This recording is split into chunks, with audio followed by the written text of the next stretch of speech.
Hello everybody. જો ટીવાય same 5ની અંદર unit 1 501ની અંદર આપણે કમ્પ્લીટ થયો છે, બરાબર છે. યુનિટ 1 આપણે અહીંયા આગળ હવે પૂરો કરીએ છીએ. આજે આપણે ગ્રુપ થિયરીની અંદર યુનિટ 2 ચાલુ કરવાના છીએ. Okay, unit 2. તો યુનિટ 2ની અંદર પણ આપણે ગ્રુપ વિશે જ માહિતી મેળવવાની છે. ઓકે, અહીંયા આગળ હવે અલગ અલગ જેમ આપણે સ્ટાર્ટિંગની અંદર ZN, પછી Z, પછી R, આ બધા ગ્રુપ છે કે નહીં ચેક કર્યું હતું, બરાબર છે. એ જ રીતે હવે એક નવું ગ્રુપ આપણે અહીંયા આગળ ભણવાનું છે. ઓકે, એ ગ્રુપ અને એની પ્રોપર્ટીઝ અને ગ્રુપની અલગ અલગ પ્રોપર્ટીઝ જોવાની છે. તો જો કોઈ પણ સેટ આપણને આપેલો હોય A is not equal to 5, suppose કે એની અંદર 3 એલિમેન્ટ છે A, B અને C. ઓકે, તો from A to A, okay, from A to A આપણે ફંક્શન બનાવીએ છીએ. ઓકે, ફંક્શન બનાવીએ છીએ. તો આ ફંક્શન પહેલું એક ફંક્શન ધારી લઈએ કે આપણી પાસે આવું છે કે એની અંદર 3 એલિમેન્ટ હતા A, B, C, અને આ એની અંદર પણ કેટલા એલિમેન્ટ હશે? 3 એલિમેન્ટ હશે A, B, C. તો જ્યારે આપણે ફંક્શન ડિફાઇન કરીએ છીએ ત્યારે આ A અહીંયા પણ જઈ શકે છે A પાસે, A B પાસે પણ જઈ શકે છે અને A C પાસે પણ જઈ શકે છે. ઓકે, તો આ રીતે 3 સ્થાન છે અથવા પોઝિશન છે જ્યાં આપણે એને સેન્ડ કરી શકીએ છીએ અને એના આધારે આપણને અલગ અલગ ફંક્શન મળી શકે છે. જેમ કે પહેલું ફંક્શન F1 એને સપોઝ કે B ઉપર સેન્ડ કરે છે, એ જ ફંક્શન બીને સપોઝ કે C ઉપર સેન્ડ કરે છે અને F1 Cને કરે છે A ઉપર સેન્ડ. તો આપણને એક ફંક્શન મળશે, બરાબર છે. બીજું કોઈ ફંક્શન છે ધારી લઈએ F2. તો F2 એને શું કરે છે? C ઉપર સેન્ડ કરે છે. પછી F2 બીને શું કરે છે? A ઉપર સેન્ડ કરે છે અને F2 Cને સેન્ડ કરે છે B ઉપર. તો આ પણ એક ફંક્શન છે. ઓકે, આના સિવાય કયા ફંક્શન મળી શકે છે? જેમ કે F ઓફ A ઉપર જશે, B પણ A ઉપર જશે અને C પણ A ઉપર જશે. ઓકે, અથવા F of A is equal two A થતું હોય, F of B is equal two B થતું હોય, F of C is equal two પણ B થતું હોય. તો આ જે ફંક્શન છે એ 1 1 નથી, કારણ કે બે અલગ અલગ એલિમેન્ટ એક જ જગ્યાએ જાય છે. જેમ કે આમાં 3 અલગ અલગ એલિમેન્ટ એક જ જગ્યાએ જાય છે A ઉપર. તો આ ફંક્શનને 1 1 કહેવામાં આવે નહીં. ઓકે, તો કોઈ પણ ફંક્શન f ફ્રોમ કોઈ સેટ A આપેલો હોય, બરાબર છે, A થી A ઉપર. ઓકે, ધારી લઈએ છે કે એની અંદર n એલિમેન્ટ છે. એની અંદર કેટલા એલિમેન્ટ છે? n એલિમેન્ટ છે. તો આ n એલિમેન્ટની મદદથી આપણે f from A to A એવા ફંક્શન ડિફાઇન કરી શકીએ જે 1 1 હોય, બરાબર છે. કેવા ફંક્શન હોય? 1 1 હોય અને ઓન ટુ હોય. 1 1 અને ઓન ટુ ફંક્શન વિશે તમે ભણી ગયા છો કે 1 1 ફંક્શન કોને કહેવાય અને ઓન ટુ ફંક્શન કોને કહેવાય. તો 1 1 ફંક્શન એ ફંક્શનને કહેવામાં આવે છે કે f of A is equal two B હોય, f of C is equal two A હોય. ઇન શોર્ટ, સમજાવવાનો મતલબ એ છે કે અલગ અલગ એલિમેન્ટ અલગ અલગ જગ્યાએ જતા હોય. કોઈ પણ બે એલિમેન્ટ એક જગ્યાએ ના જાય. ઓકે, કોઈ પણ બે એલિમેન્ટ એક જગ્યાએ ન જતા હોય એવા ફંક્શનને આપણે 1 1 ફંક્શન કહીએ છીએ. અને જો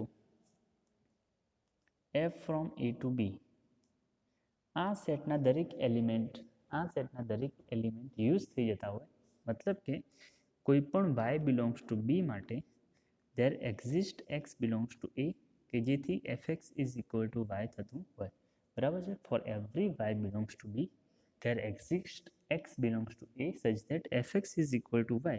આ કન્ડિશન જો પૂરી થતી હોય, મતલબ કે આ સેટના દરેક એલિમેન્ટ માટે અહીંયા આગળ એક એલિમેન્ટ એવો મળે કે જેના ઉપર ફંક્શન લગાવવાથી આપણને y પાછો મળતો હોય. Okay, f of x is equal to y થતું હોય તો આપણે કહીશું કે ફંક્શન ઓન ટુ છે.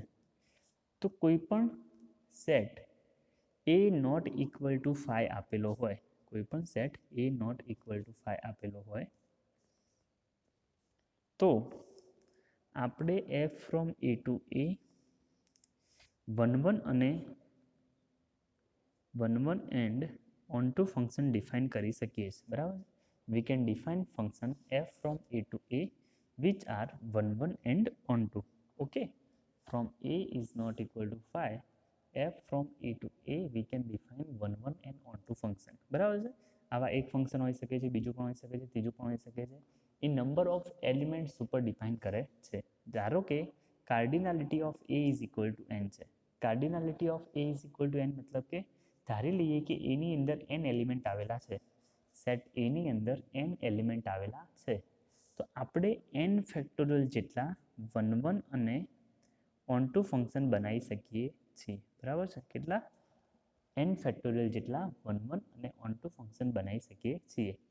સપોઝ કે cardinality of A is equal to 2 છે, તો f from A to A આપણે 2 ફેક્ટોરિયલ ઇઝ ઇક્વલ ટુ 2 1 અને ઓન ટુ ફંક્શન આપણને મળશે, બરાબર છે.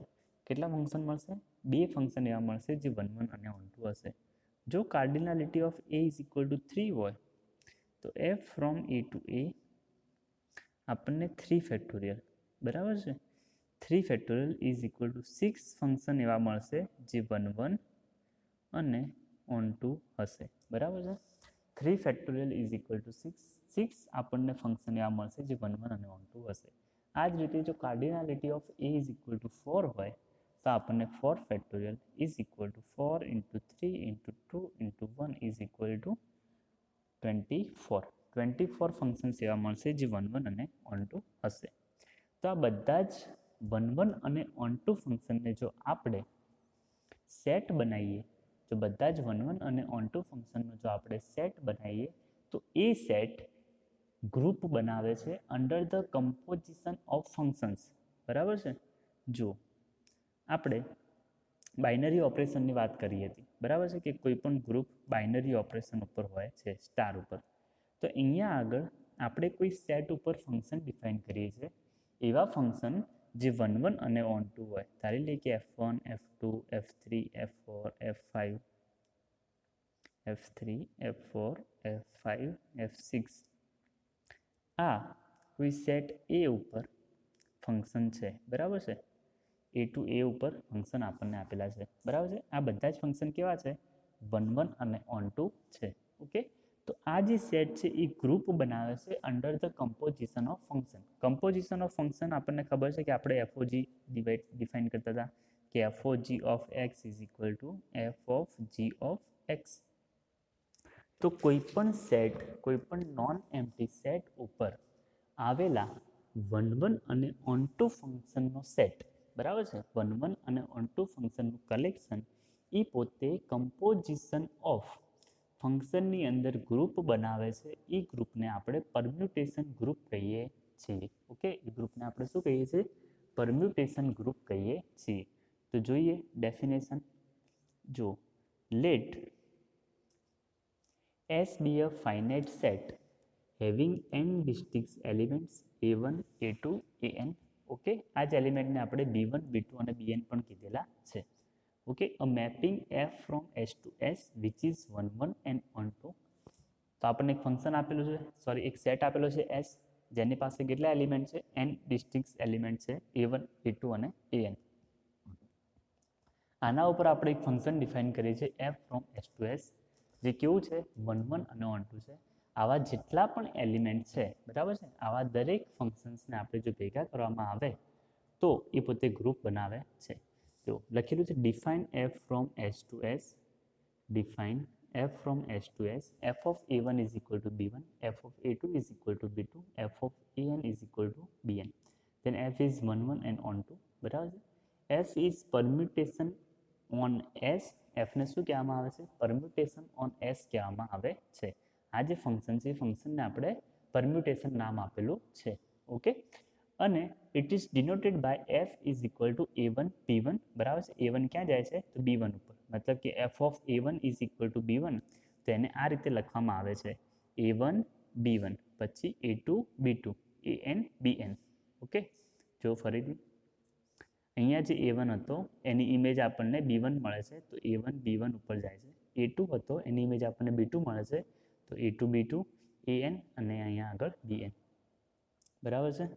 તો આને પરમ્યુટેશન કહેવામાં આવે છે.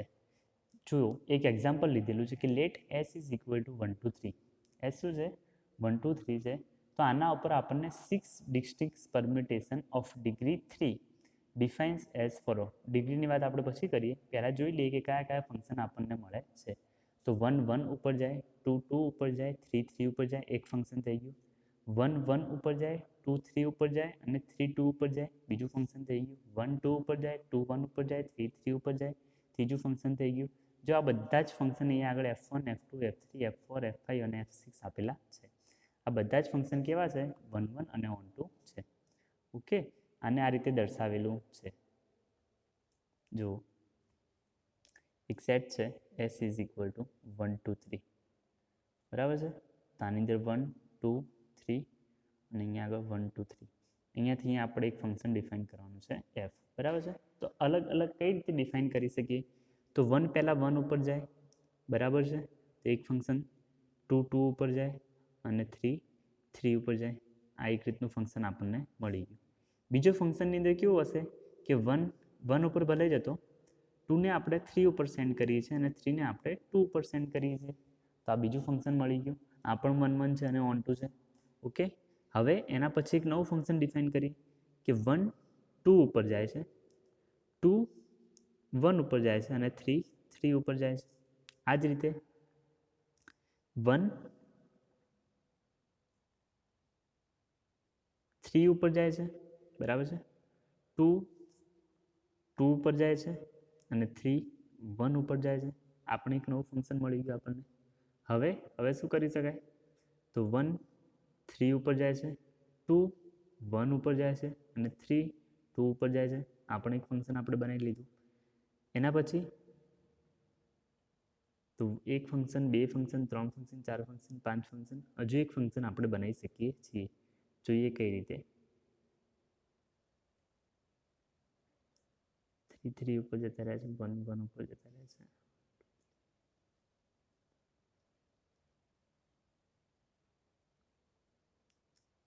વન 2 ઉપર જશે, 2 3 ઉપર જશે અને 3 1 ઉપર જશે.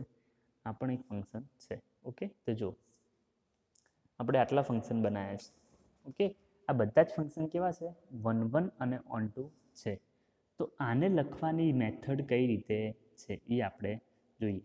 જો આ 1 1 ઉપર જાય છે તો પરમ્યુટેશનની મેથડથી હું આની વાત કરું છું કે 1 1 ઉપર જાય છે તો પરમ્યુટેશનની મદદથી આને આ રીતે લખી શકાય. જો આની અંદર વાત કરીએ 1 1 ઉપર, 2 2 ઉપર ને 3 3 ઉપર જાય છે તો આને પરમ્યુટેશનની મદદથી આ રીતે લખવામાં આવે છે. 1 1 ઉપર જાય છે, 2 2 ઉપર જાય છે, 3 3 ઉપર જાય છે. પછી કોઈ ફંક્શન છે જે 1 ને 2 ઉપર સેન્ડ કરે છે, 2 ને 3 ઉપર સેન્ડ કરે છે અને 3 ને 1 ઉપર સેન્ડ કરે છે. તો આ રીતે લખવામાં આવે છે. બરાબર છે. આવી રીતે અલગ અલગ 6 ફંક્શન આપણને મળી શકે જે અહીંયા આગળ દર્શાવેલા છે. તો let S3 is equal to P3, let S3 is equal to P3 is equal to F1, F2 અને F6, then order of S3 is equal to 3 factorial. બરાબર છે. જો S3 નો ઓર્ડર કેટલો હશે તો 3 ફેક્ટોરિયલ હશે. આવા જેટલા પણ ફંક્શન બન્યા છે આ બધા જ ફંક્શનને ભેગા કરવાથી આપણને એક સેટ મળે છે. એ સેટને નામ આપેલું છે S3. બરાબર છે. આ સેટને નામ શું આપેલું છે? S3. આની અંદર કેટલા એલિમેન્ટ હશે તો 3 ફેક્ટોરિયલ જેટલા એલિમેન્ટ હશે, મતલબ કે 6 એલિમેન્ટ હશે. આ જે S3 છે એ ગ્રુપ બનાવે છે. શું બનાવે છે? ગ્રુપ બનાવે છે. તો in general if S is a finite set having n distinct elements then total n factorial distinct permutation of degree n. Degree એટલે શું? તો જેટલા એલિમેન્ટ છે એની ડિગ્રી કહેવામાં આવે છે. n એલિમેન્ટ્સ હોય તો n ડિગ્રી થાય. 3 એલિમેન્ટ હોય તો 3 ડિગ્રી થશે, 2 એલિમેન્ટ હશે તો 2 ડિગ્રી થશે. Let Sn and Pn be the set of all distinct permutation of degree n. બરાબર છે. Sn અથવા Pn ધારી લઈએ છીએ કે ડિસ્ટિંક્ટ પરમ્યુટેશન છે of degree n, then order of Pn is equal to n factorial થશે. મતલબ કે 3 એલિમેન્ટ આપેલા હોય, કોઈ સેટની અંદર 3 એલિમેન્ટ આપેલા હોય તો 3 ફેક્ટોરિયલ ઇઝ ઇક્વલ ટુ 6 ઓર્ડરનું આપણને ગ્રુપ મળશે. બરાબર છે. SN એટલે શું? SN એટલે કે permutation group with n elements, બરાબર છે. S3 એટલે શું? તો પરમ્યુટેશન ગ્રુપ વિથ 3 એલિમેન્ટ્સ. જેમ કે અહીંયા આગળ આપેલું છે કે S ઇઝ ઇક્વલ ટુ 1 2 3 છે, બરાબર છે. તો S3નો ઓર્ડર કેટલો થશે? તો S3નો ઓર્ડર 6 થશે. 3 ફેક્ટોરિયલ ઇઝ ઇક્વલ ટુ 6. તો S3 શું છે? S3 એ 3 એલિમેન્ટ ધરાવતું ગ્રુપ છે. આ 3 એલિમેન્ટ ઉપર આપણે જે ફંક્શન ડિફાઇન કરીએ છીએ 1 1 અને on 2, એવા 6 ફંક્શન મળે છે. આ 6 ફંક્શનને આપણે કલેક્શન બનાવીએ અથવા સેટ બનાવીએ તો એ સેટ પોતે ગ્રુપ બનાવે છે, જેને S3 અથવા SN કહેવામાં આવે છે ઇન જનરલ. ઇક્વલ પરમ્યુટેશન, બરાબર છે. ઇક્વલ પરમ્યુટેશન કોને કહેવામાં આવેલું છે? Two permutation f and g of same degree are said to be equal if fa is equal to ga. તો અહીંયા આગળ આપણને બે પરમ્યુટેશન આપેલા છે. એક આપેલું છે f અને એક આપેલું છે g. તો 1 2 ઉપર જાય છે, અહીંયા પણ 1 2 ઉપર જાય છે. ઓકે, પછી 2 3 ઉપર જાય છે, અહીંયા પણ 2 3 ઉપર જાય છે. 3 4 ઉપર જાય છે, અહીંયા પણ 3 4 ઉપર જાય છે. 4 1 ઉપર જાય છે, અહીંયા પણ 4 1 ઉપર જાય છે.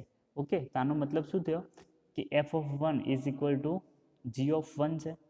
કારણ કે જો આની અંદર આ ફંક્શનની અંદર 1 2 ઉપર જાય છે, અહીંયા પણ 1 2 ઉપર જાય છે. તો મતલબ કે f of 1 is equal two g of 1 થઈ ગયું, બરાબર છે. એ જ રીતે f of 2 is equal two g of 2 છે.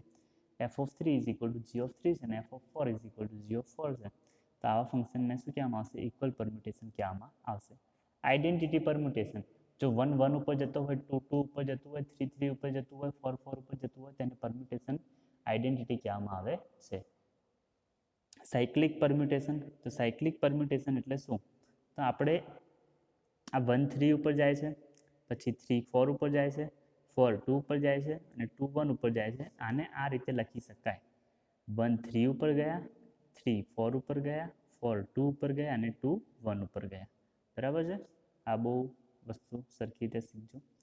1 3 ઉપર ગયા છે, 3 4 ઉપર ગયા છે, 4 2 ઉપર ગયા છે અને 2 1 ઉપર ગયા છે. અને આ રીતે લખી શકાય: 1 3 ઉપર ગયા, 3 4 ઉપર ગયા, 4 2 ઉપર ગયા અને 2 1 ઉપર ગયા. ઓકે, તો આને સાયક્લિક પરમ્યુટેશન કહેવામાં આવે છે. અહીંયા આગળ જો 1 3 ઉપર ગયા અને 3 1 ઉપર ગયા, સાયકલ પૂરી થઈ ગઈ, બરાબર છે. તો 1 3 ઉપર ગયા અને 3 1 ઉપર ગયા. પછી આ સાયકલને ક્લોઝ કરી દેવાની લખવા માટે. હવે 2 4 ઉપર જાય છે અને 4 2 ઉપર જાય છે. અહીંયા આગળ 2 4 ઉપર ગયા અને 4 2 ઉપર ગયા, સાયકલ ક્લોઝ કરી દેવાની, બરાબર છે. હવે જુઓ અહીંયા આગળ 1 2 ઉપર ગયા અને 2 1 ઉપર ગયા, 1 2 ઉપર ગયા અને 2 1 ઉપર ગયા. 3 3 ઉપર ગયા તો એ લખવાની જરૂર છે નહીં, બરાબર છે. જો કોઈ એલિમેન્ટ આપણને લખેલું ના હોય, સપોઝ કે આ S3 ઉપર છે, આ S3 ઉપર છે, બરાબર છે. S3 એટલે કે આની 3 એલિમેન્ટ હશે 1 2 3. તો 1 2 ઉપર જાય છે, 2 1 ઉપર જાય છે, 3 ક્યાં જશે? પોતાના ઉપર. 3 3 ઉપર અહીંયા આગળ લખેલા છે નહીં, પણ આપણે સમજી લેવાનું કે 3 3 ઉપર જાય છે.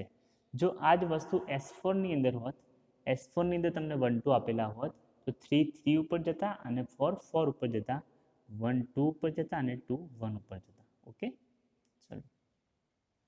ડિસજોઇન્ટ સાયકલ, ડિસજોઇન્ટ સાયકલ કોને કહેવામાં આવે છે? કે જેના અંદર એલિમેન્ટ્સ કોમન ના હોય એને, બરાબર છે. આનું એક એક્ઝામ્પલ ખાલી અહીંયા ઉપર જોઈ લઈએ છીએ આપણે કે 1 2 3 અને g ઇઝ ઇક્વલ ટુ 4 5 6, બરાબર છે.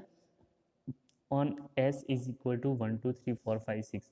જો આ 1 2 3 છે તો 1 2 ઉપર જાય છે, 2 3 ઉપર જાય છે અને 3 1 ઉપર જાય છે. હવે અહીંયા આગળ હતા કેટલા એલિમેન્ટ? 1 2 3 4 5 6. ઓકે, અહીંયા આગળ ખાલી 3 જ એલિમેન્ટ લખેલા છે. તો સમજવાનું શું? 4 4 ઉપર જાય છે, 5 5 ઉપર જાય છે અને 6 6 ઉપર જાય છે. જે એલિમેન્ટ પોતાના ઉપર જતા હોય એને આપણે લખતા છીએ નહીં. તો 1 2 ઉપર ગયા, 2 3 ઉપર ગયા, 3 1 ઉપર ગયા, 4 4 ઉપર જશે, 5 5 ઉપર જશે, 6 6 ઉપર જશે. આની અંદર શું આપેલું છે કે 4 5 ઉપર જાય છે, 5 6 ઉપર જાય છે, 6 4 ઉપર જાય છે. તો ઓટોમેટિકલી 1 1 ઉપર જશે, 2 2 ઉપર જશે અને 3 3 ઉપર જશે. ઓકે, હવે જો આ પરમ્યુટેશન અથવા સાયકલની અંદર કોઈ પણ એલિમેન્ટ કોમન છે નહીં. આની અંદર 1 2 3 છે અને આની અંદર 4 5 6 છે. તો બંનેમાં કોમન છે નહીં. તો આ પરમ્યુટેશનને કયું કહેવામાં આવશે અથવા સાયકલને શું કહેવામાં આવશે? ડિસજોઇન્ટ સાયકલ કહેવામાં આવશે. ચલો, આજના માટે આટલું. નેક્સ્ટ લેક્ચરની અંદર આપણે મલ્ટિપ્લિકેશન ઓફ 2 પરમ્યુટેશન ભણીશું. Thank you.